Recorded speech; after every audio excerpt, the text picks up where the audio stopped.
Claire, can you turn us into fairies? Kirsty asked in an urgent voice.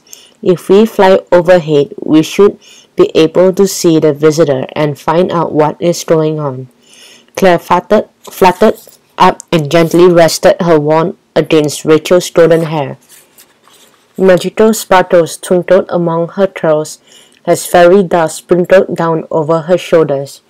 She shrank to fairy size as Claire fluttered over to Kirsty's shoulder and cast the same spell on her. The girls smiled at each other as they spread their wings and flew up into the sky beside Claire. It was always exciting to become a fairy, even if it wasn't for a happy reason. Keep out of sight in the tree branches, said Claire. Some from among the leafy branches, the tree fairy gazed down at the crowd gathered around the mysterious visitor. Kirsty gave a gasp or shout when she saw him. He had long beard and a long nose, and he was dressed in a glittery icy blue polo and shorts.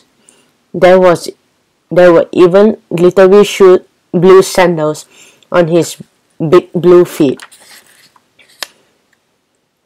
It's Jack Frost, Rachel cried out. Why is he here in the human world? I thought he'd be back in his ice castle trying to keep the magical mood ring away from Clare. It looks like he's trying to make new friends that he can boss around, said Kirsty, and I think he's succeeding. All around him, grown-ups and children were fetching and carrying, bowing and doing everything he said.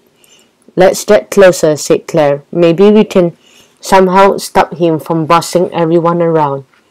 Staying high above everyone, they fluttered nearer. Claire let out a shriek of surprise and pointed at Jack's hand. A beautiful ring was glimmering on his finger, a ring that seemed to change color every time it moved. My magical mood ring, Claire exclaimed. We found it, but how are we going to get it back?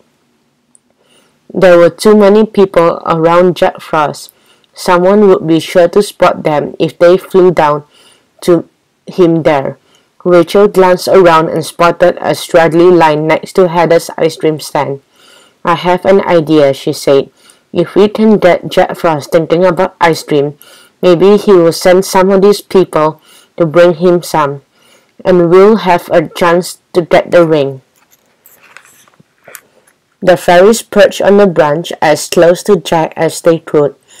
There were too many people nearby to be able to get right behind him, but they were near enough for him to hear them if they spoke loudly enough.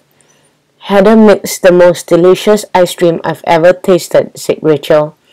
It's so good, said Kirsty. The perfect thing for such a hot day. The strawberry flavor tastes as juicy as real strawberries, Claire added. It's so refreshing. They were watching Jack Frost as they talked and saw him lick his lips. What else can we do to make you comfortable, called a voice from the crowd. Bring me some ice cream, Jack Frost said immediately. A yummy ice cream cone, a strawberry one now. The crowd around him turned and raced off across the park towards Heather's stand. Jack Frost let out a happy sigh and leaned back against the cushions, his hands clasped around his tummy. The sun beat down on his face and his eyes flickered and then closed. A tiny snarl escaped his lips. This is our chance, Kirsty whispered. Let's swoop down and try to slip the ring off his fingers. What if he wakes up? Asked Claire, biting her lips. We have to risk it, said Rachel, squeezing Claire's hand. Don't be scared. We'll all be together.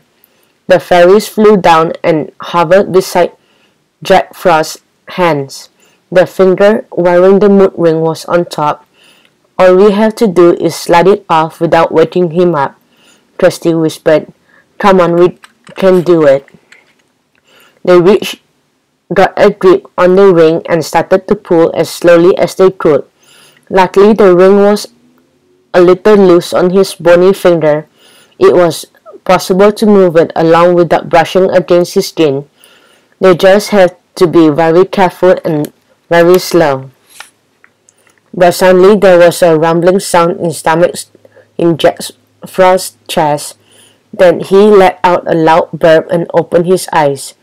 "Fairies!" he exclaimed. "Get away from me!" He swatted at them with his hands. Claire darted backward, but Rachel and Kirsty crossed their arms and hovered just out of reach. "You are causing big problems for everyone," said Rachel. "Give Claire her ring and let everything go back to normal." "No," Jack Frost snapped. He jumped up and ran away from them. "Quick, follow him," Kirsty cried. "We can't let that ring out of our sight."